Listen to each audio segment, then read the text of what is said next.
নমস্কার বন্ধুরা, পশ্চিমবঙ্গের রাজ্য বাজেট পেশ হয়ে গিয়েছে।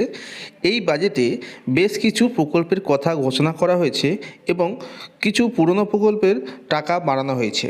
তো বিশেষ বিশেষ কোন সেই প্রকল্প, যে প্রকল্পগুলির ঘোষণা করা হয়েছে আর কোন কোন প্রকল্পের টাকা বাড়ানো হয়েছে, বিস্তারিত এই বাজেট নিয়ে আমরা এই ভিডিওতে আলোচনা করতে চলেছি। অবশ্যই ভিডিওটি আপনাদের উপকারে লাগবে, তাই আপনারা ভিডিওটি প্রথম থেকে শেষ অবধি দেখতে থাকুন। নমস্কার, আমি প্রশান্ত নন্দী আর আপনারা দেখছেন online guide and information channel. যারা চ্যানেল নতুন দর্শক বন্ধুরা রয়েছেন তারাও তো চ্যানেলটিকে সাবস্ক্রাইব করে পাশে থাকা বেল আইকনটি প্রেস করে দেবেন। ভিডিওটি ভালো লাগলে লাইক করবেন, কমেন্ট করবেন এবং বন্ধুদের সাথে অবশ্যই শেয়ার করে দেবেন। চলুন বন্ধুরা, আর কথা না বাড়িয়ে ভিডিওটি শুরু করা যাক। বন্ধুরা, বাজারের প্রথমেই 1 নম্বরে রয়েছে লক্ষ্মী ভাণ্ডার। 2,11,00,000 মা বোনদের ডিবিটির মাধ্যমে লক্ষ্মী ভাণ্ডার প্রকল্পে আর্থিক সহায়তা দিচ্ছে পশ্চিমবঙ্গ সরকার।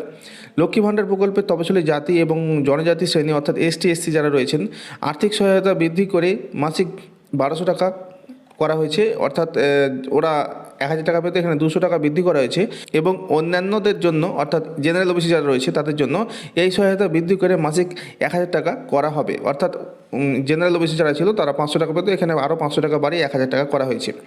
এই বর্ধিত সহায়তা এপ্রিল 2024 থেকে লাগু হবে এবং সরাসরি ব্যাঙ্ক ট্রান্সফারের মাধ্যমে প্রাপকরা মে 2024 মাসের শুরু থেকেই পাবেন।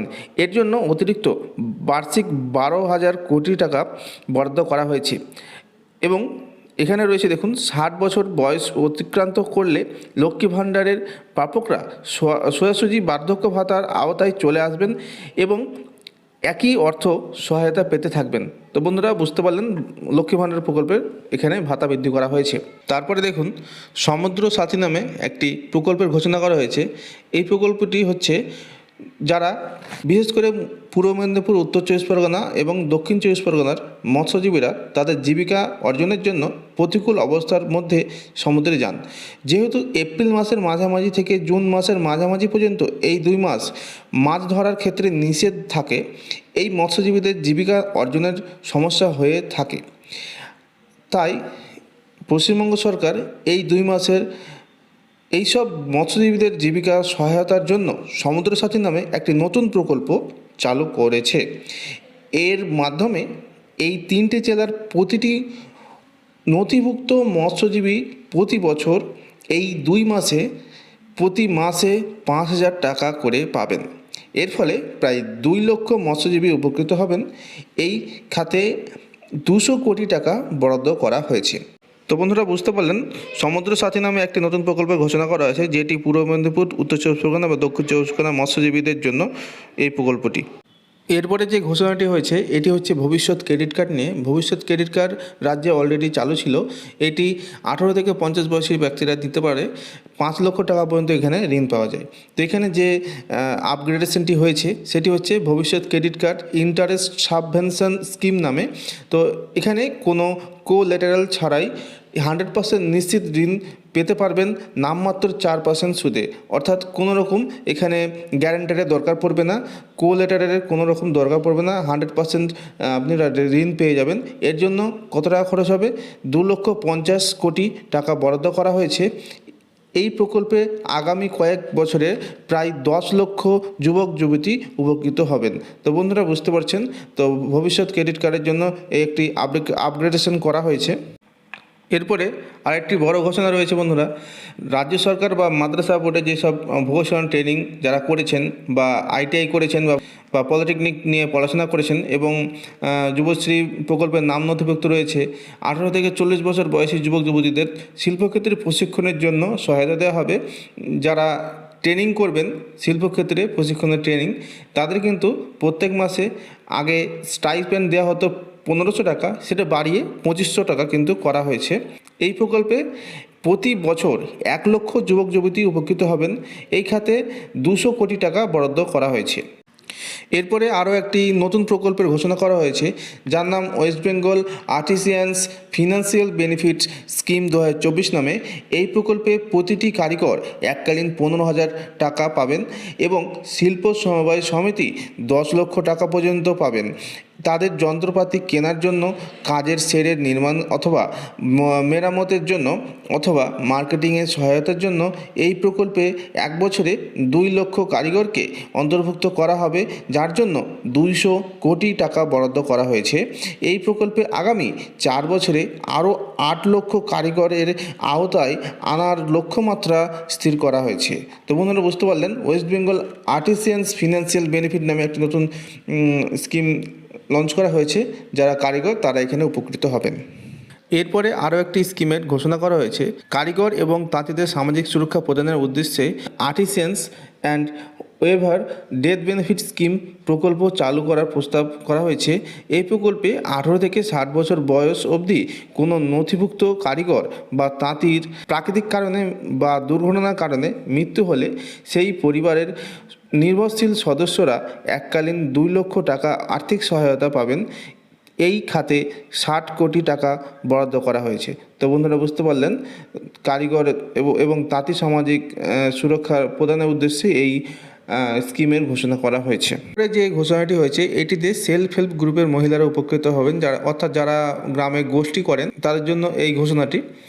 LAMPS এর অন্তর্ভুক্ত এইসব SHG অর্থাৎ স্বয়ংভর গোষ্ঠীগুলি প্রাতিষ্ঠানিক ক্ষমতা বৃদ্ধির উদ্দেশ্যে মহিলা চালিত 10,000 SHG এর প্রতিটিকে 25,000 টাকা দেওয়ার প্রস্তাব করা হয়েছে।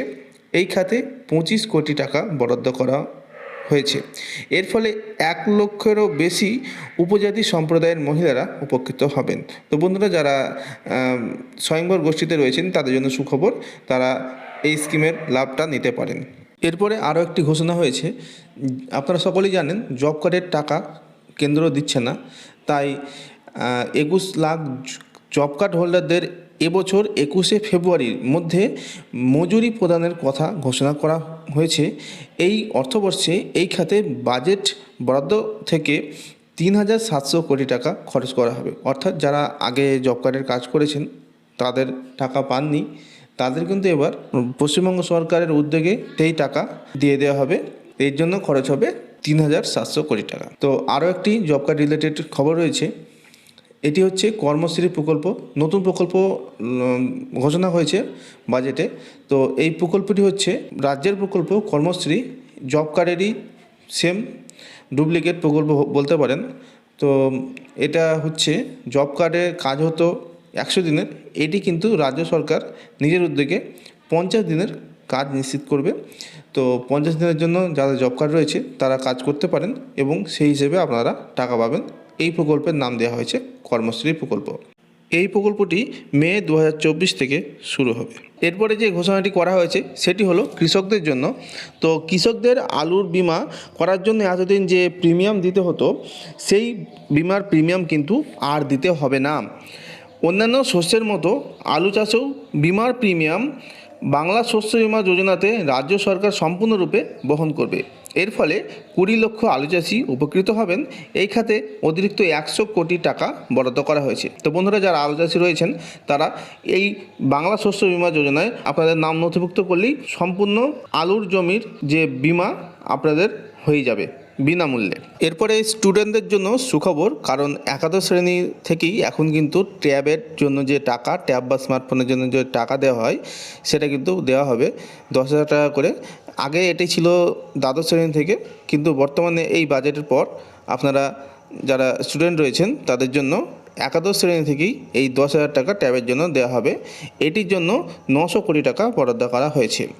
এরপরে যারা কুক কাম হেল্পার রয়েছেন, অর্থাৎ যারা মিড ডে মিল বা স্কুলে যেসব হেল্পাররা রয়েছেন অথবা যে ICDS যে কর্মী রয়েছেন হেল্পারের, কুক কাম হেল্পারের, তাদেরকে আগে 10 মাসের জন্য পার মান্থ 1,000 টাকা করে দেওয়া হতো। তো এটা 1,000 টাকা থেকে বাড়িয়ে 500 টাকা আরও এক্সট্রা বাড়ানো হয়েছে প্রতি মাসের জন্য।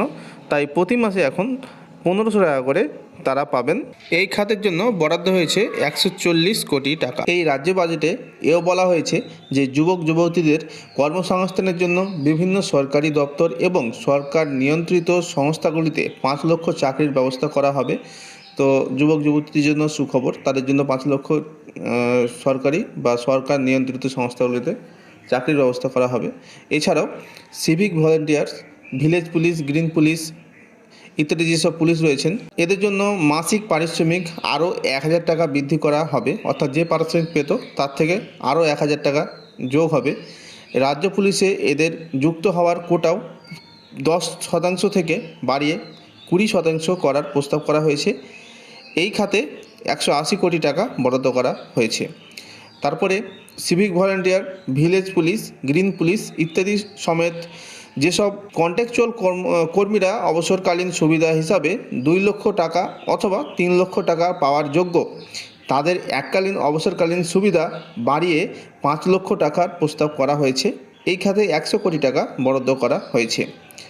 এছাড়াও কন্ট্রাকচুয়াল গ্রুপ ডি ও গ্রুপ সি কর্মচারীদের মাসিক পারিশ্রমিক যথাক্রমে 3,000 টাকা ও 3,500 টাকা করে বৃদ্ধি করা হলো। এর ফলে 50,000 কর্মী উপকৃত হবেন। এই উদ্দেশ্যে এবছর 288 কোটি টাকা বরাদ্দ করা হয়েছে। এছাড়াও রাজ্যে যেসব কর্মীরা রয়েছেন তাদের জন্য 4% ডিএ আবারও বাড়ানো হয়েছে। তো এই যে ডিএ বাড়ানো হয়েছে এটি লাগু হবে মে 2024 মাস থেকে। এরপরে আরও যে ঘোষণাটি রয়েছে, বর্তমান আইন অনুযায়ী পরিবারের সদস্যদের যে দানপত্র রেজিস্ট্রেশন সম্পত্তির মূল্যের উপর 0.5% হারে স্ট্যাম্প ডিউটি দিতে হয়। এই সকল ক্ষেত্রে স্ট্যাম্প ডিউটিতে ছাড় দেওয়ার উদ্দেশ্যে স্ট্যাম্প ডিউটির পরিমাণ এই প্রকার দলিলের জন্য সর্বোচ্চ 1,000 টাকা করার প্রস্তাব করা হয়েছে। তো এটা অনেকটাই রেহাই সাধারণ মানুষদের জন্য। দানপত্রে সর্বোচ্চ 1,000 টাকা আপনাদের ছাড় দিতে হবে। 1,000 টাকার বেশি হলেও কিন্তু আপনাকে 1,000 টাকাই দিতে হবে। তো এই হলো বিষয়টা। তো বন্ধুরা, এই ছিল বাজেটের মূল বড় বড় ঘোষণা, যেগুলি আমি আপনাদের সাথে এতক্ষণ আলোচনা করলাম। তো এগুলির মধ্যে কোনগুলি আপনাদের ভালো লেগেছে অবশ্যই কমেন্টে জানাবেন। ভিডিওটি ভালো করে লাইক করবেন, কমেন্ট করবেন এবং বন্ধুদের সাথে অবশ্যই শেয়ার করে দেবেন। আর চ্যানেলে নতুন দর্শক বন্ধু হয়ে থাকলে চ্যানেলটিকে অতি অবশ্যই সাবস্ক্রাইব করে পাশে থাকা বেল আইকনটি প্রেস করে দেবেন। তো বন্ধুরা, দেখা হচ্ছে নেক্সট কোনো ভিডিওতে। ততক্ষণের জন্য নমস্কার।